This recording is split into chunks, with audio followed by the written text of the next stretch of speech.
If you are an African, you really need to watch this. Africa is in trouble. Sub-Saharan Africa has been fundamental to the global prosperity of the advanced countries. And Africa had a role to play. It has a role as a raw material producer. We will not allow Sub-Saharan Africa to escape that. Okay, we do everything to keep Sub-Saharan Africa where it is, also impoverished. It's absolutely vital for the prosperity of everyone else. So let's get clear about that. Okay, and this means all the economic structures, all the global institutions, and the economics we teach everyone is all designed to keep Africa exactly where it is. And whether it is Europe or US or now China, it's always the same. We need Africa to be impoverished because we need those raw materials and we need them dirt cheap. Okay, so that's the message.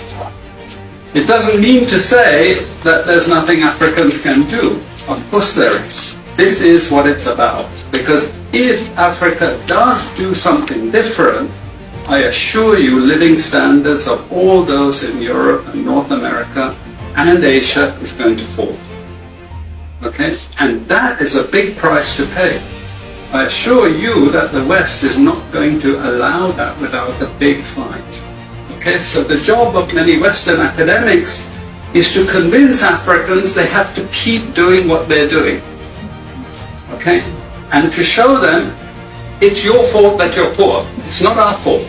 It's your fault that you're poor. You know? So this is what we do in academic institutions. We know the basic forces that have caused this underdevelopment. We know it's colonization. We cannot afford to allow Africa to industrialize and start producing manufactures.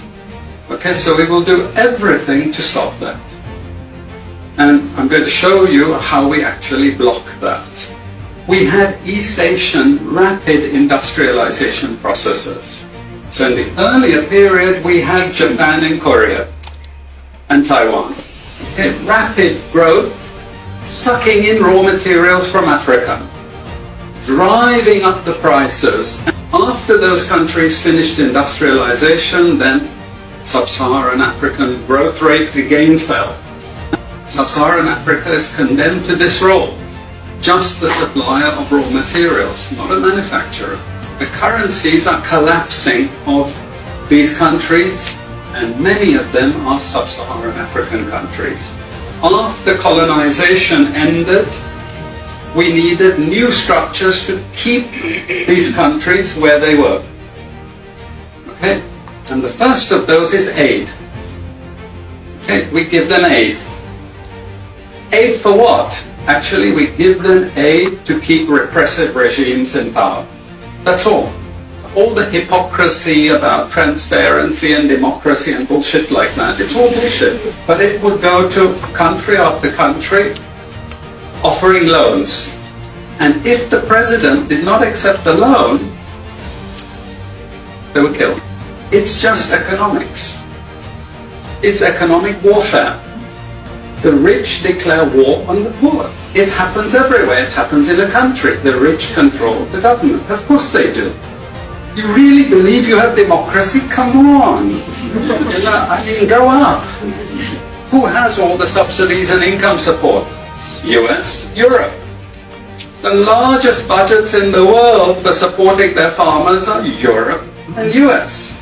You see, we're keeping them dependent. We're keeping them on a string. This next round of the WTO is designed to block that. To block anyone else getting on top of the ladder.